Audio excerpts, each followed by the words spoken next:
Әрине бүгін Қазақстан тарихы біздің үйге берген тақырып қазақстандықтардың ұлы отан соғысына қатысуы. Мына сабағымызды бастамас бұрын біз әдеттегідей топқа бөлінбейді. Біз қазіргі таңда мынау үш түрлі көк светі, сары свет, қызыл свет.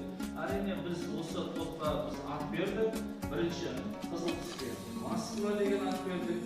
Екінші сары түске Сталинград деген ат бердік. Көк түске Ленинград деген ат бердік.